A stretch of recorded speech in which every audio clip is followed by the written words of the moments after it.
प्रिय बच्चों, आज हम कक्षा 9 का अध्याय 3 चुनावी राजनीति का तीसरा भाग पढ़ेंगे। तीसरा पाठ पढ़ेंगे। और आज का हमारा जो टॉपिक है, आज का हमारा जो विषय है वो रहने वाला है भारत में चुनाव क्यों लोकतांत्रिक हैं। यानी कि हम किस आधार पर कर सकते हैं कि भारत के चुनाव लोकतांत्रिक है। जितने भी व्यक्ति, सबसे बड़ी बात यह है कि चाहे कोई सी भी पार्टी हो, चाहे कोई कितना ही बड़ा बाहुबली हो, उसे चुनाव परिणाम स्वीकार करने ही पड़ते हैं। जो चुनाव आयोग ने चुनाव परिणाम घोषित कर दिया, उस चुनाव परिणाम को स्वीकार करना सबकी ही जिम्मेदारी है। करना ही पड़ता है, जिम्मेदारी हो या नहीं। आमतौर पर हम सुनते हैं कि अक्सर हारने वाले जो कैंडिडेट रहते हैं या जो विपक्षी पार्टियां रहती है, अक्सर हम सुनते हैं उनके मुख से कि चुनाव में विभिन्न प्रकार की गड़बड़ियां हो रही है। चुनाव में किसी प्रकार की गड़बड़ी हो रही है जिसे चुनाव धांधली के नाम से जानते हैं। तो अक्सर आम चर्चा में सुनने में आता है, हमें आम बातों में हमें सुनने में आता है कि ईवीएम खराब है। ईवीएम को इस प्रकार से सेट किया गया है कि आप किसी का भी मत दो, फला पार्टी को भी मत जाएगा, किसी को भी मत दो, फला कैंडिडेट को भी मत जाएगा। यानी कि प्री सेटिंग है इसमें। हालांकि चुनाव आयोग उस प्रकार की प्रचार प्रसार करता है, उनका डेमो करता है, उसमें लोगों से बुलाकर, राजनीतिक दलों को बुलाकर, उनके प्रतिनिधियों को बुलाकर उनसे कहता है कि आप गड़बड़ी करके बताओ। पूरी एक्सपेरिमेंट होती है। फिर भी जो हारते हैं वो इस प्रकार के बहाने लगा सकते हैं। दूसरा बहाना लोग लगाते हैं कि फर्जी मतदान सूची है। जो वास्तविक व्यक्ति हैं उनके तो नाम गायब कर दिए जाते हैं, फर्जी लोगों के वोट, ताकि उनकी जगह संबंधित व्यक्ति मतदान करके और चुनाव जीत जाते हैं। तो कभी कभी इस प्रकार की भी दिक्कत होती है। कभी कभी शासक दल द्वारा सरकारी चीजों का दुरुपयोग करना, कि जिसकी सत्ता है वो अधिकारियों के ऊपर दबाव बनाकर और मतदान में गड़बड़ी फैला रहा है। कभी कभी ये भी होता है। फिर कभी कभी होता है कि चुनाव आयोग द्वारा एक सीमा निर्धारित की जाती है, फिर भी बड़ी पार्टियों के कैंडिडेट आवश्यकता से ज्यादा पैसा खर्च कर रहे हैं, लोगों को शराब बांट रहे हैं, साड़ियां बांट रहे हैं, पता नहीं और क्या क्या प्रलोभन दे रहे हैं चुनाव जीतने के लिए। इस प्रकार का भी काम होता है। तो इस प्रकार से अनेक कुछ प्रयास हैं। कभी कभी कैंडिडेटों के रास्ते रोककर मतदान बूथ तक नहीं जाने दिया जाता है। तो इस प्रकार से अनेक विकल्प हैं, अनेक तरीके हैं जिनके माध्यम से खूब सारी धांधलियां की जा सकती है। और प्राचीन काल में जब सुविधाएं इतनी ज्यादा नहीं थी तो ऐसी धांधलियां होती भी होगी।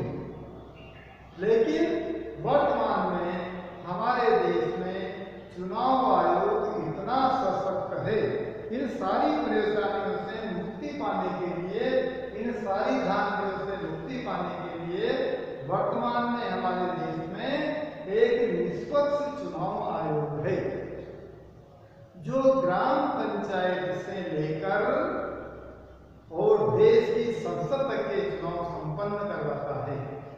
ग्राम पंचायत से लेकर देश की संसद तक के जो चुनाव संपन्न करवाता है वो अपने आप में एक स्वतंत्र बॉडी है। जो मुख्य चुनाव आयुक्त होता है उसकी नियुक्ति राष्ट्रपति द्वारा की जाती है, किंतु नियुक्त होने के बाद, यानी कि चुनाव आयोग का अधिकारी बनने के बाद, चुनाव आयुक्त बनने के बाद उसके ऊपर न तो सरकार की शक्तियां चलती है, न राष्ट्रपति की शक्तियां चलती है। मतलब एक बार यदि चुनाव आयुक्त बना दिया जाए तो वह फिर राष्ट्रपति के अंडर भी काम नहीं करता है। वह केवल और केवल देश के संविधान के अंदर काम करता है। मतलब जिस प्रकार से न्यायालय को अधिकार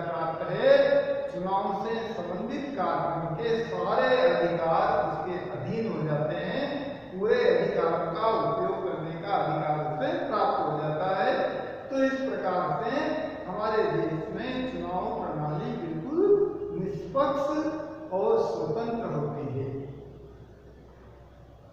फिर जिस समय चुनाव होते हैं उस समय चुनाव आयोग द्वारा विभिन्न प्रकार की प्रक्रियाएं की जाती है, जैसे मतदान सूचियों का प्रकाशन चुनाव से पहले ही कर दिया जाता है ताकि लोग अच्छी प्रकार से उसमें देख सके कि कोई फर्जी नाम तो नहीं है, कोई अवैध नाम तो नहीं है, या फिर जो वैधानिक व्यक्ति है उसका नाम छूट तो नहीं गया है। ये पूरी प्रक्रिया वो पूरी करता है, आम जनता के सामने रखता है, जगह जगह बीएलओ के माध्यम से सूचियों का प्रकाशन करवाया जाता है ताकि इस शिकायत से मुक्ति पाई जा सके कि भाई वोटर लिस्ट फर्जी है।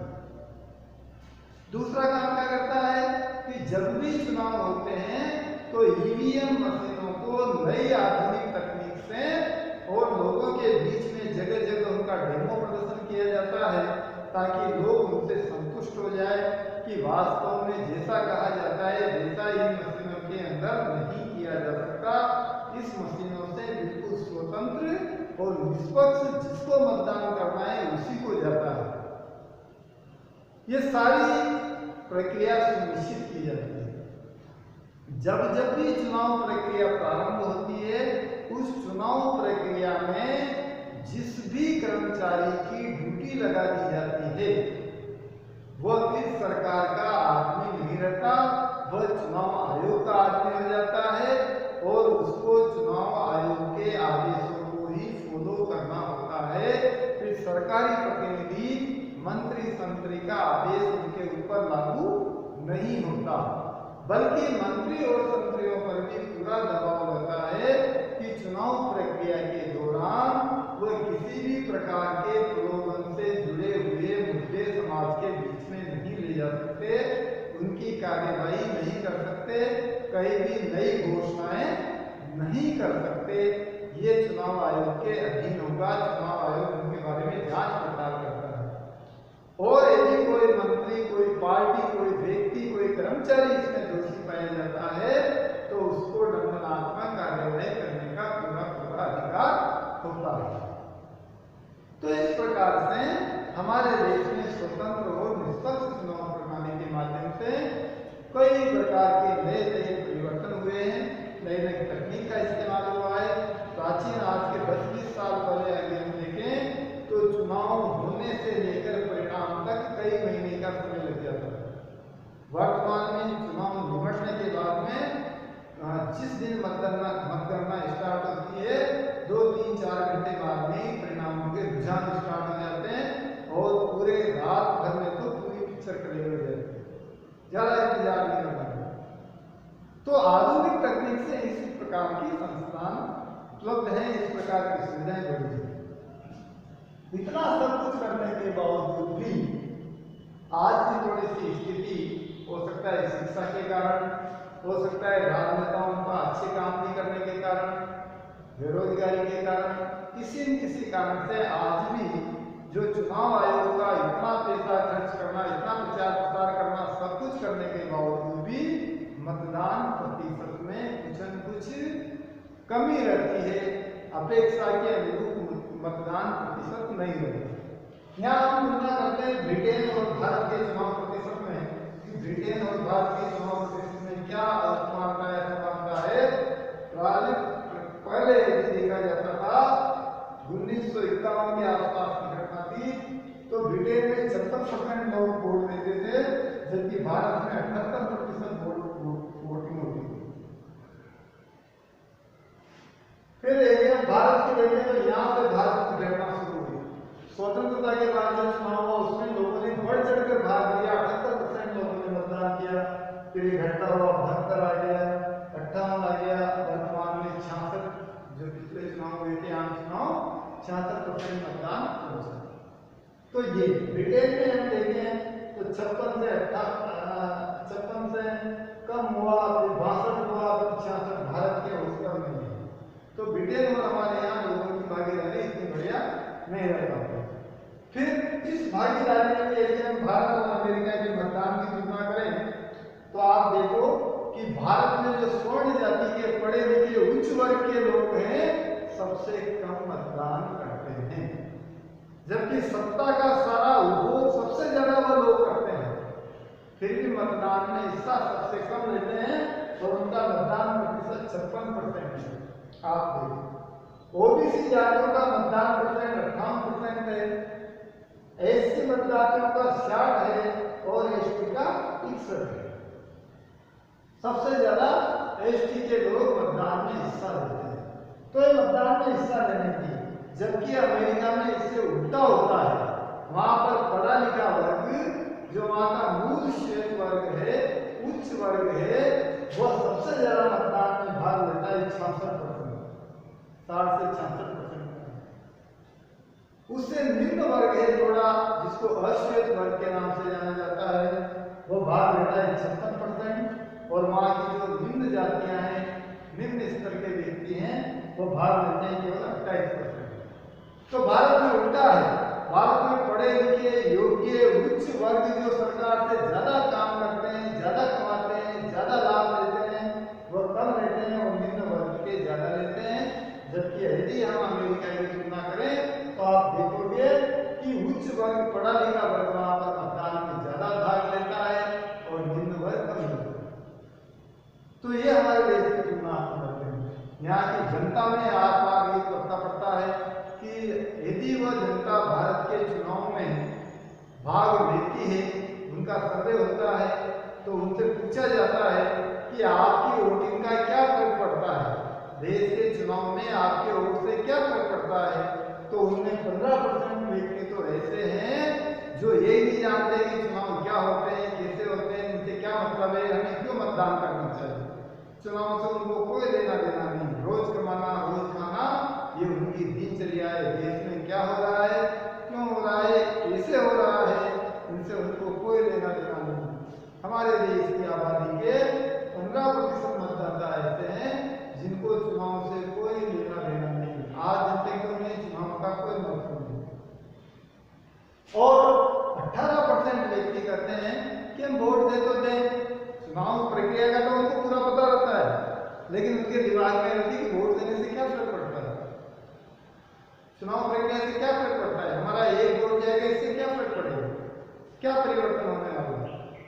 जबकि 67% व्यक्तियों का मानना है कि चुनाव करना चाहिए, चुनाव में भाग लेना चाहिए, ताकि सरकारों को बदला जा सके, सरकारों पर दबाव बनाया जा सके। हमारे राजस्थान का ये एक प्रत्यक्ष उदाहरण है कि पिछले चुनाव में जब सीपी जोशी वर्तमान में जो विधानसभा के अध्यक्ष हैं, ये मात्र नाथ द्वारा से एक वोट से चुनाव हारे थे। तो जो एक वोट से चुनाव हारता है, उसको पता है कि एक वोट का कितना महत्व है। वह व्यक्ति उस जमाने में मुख्यमंत्री बनता जो चुनाव हारने के बाद में विधायक भी नहीं बन पाया। उसे पता है कि एक वोट की कितनी वैल्यू होती है। तो इसलिए चुनाव हारने वाले को ये एक वोट का महत्व पता रहता है, चुनाव जीतने वाले को एक वोट का महत्व का पता रहता है, इसलिए वह एक एक वोट को साधने के लिए काम करते हैं। तो इस प्रकार से हमारे देश की जो चुनाव प्रणाली है, आज का जो हमारा विषय है कि हमें लोकतांत्रिक चुनाव क्यों रखते हैं, क्योंकि सत्ता चाहे कितनी बड़ी बाहुबली हो, चुनाव के माध्यम से जनता उस बाहुबली सत्ता का परित्याग कर सकती है, हटा सकती है। ये सबसे ज्यादा अधिकार जनता को है, सत्ता प्राप्त करने का और सत्ता से बाहर करने का अधिकार जनता के पास है।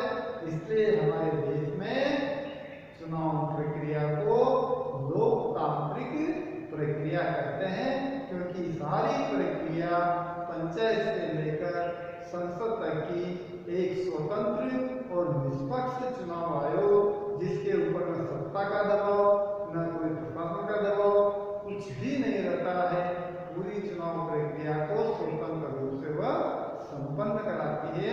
इसलिए हम दावे से कह सकते हैं कि हमारे देश की चुनाव प्रक्रिया पूर्ण रूप से लोकतांत्रिक है।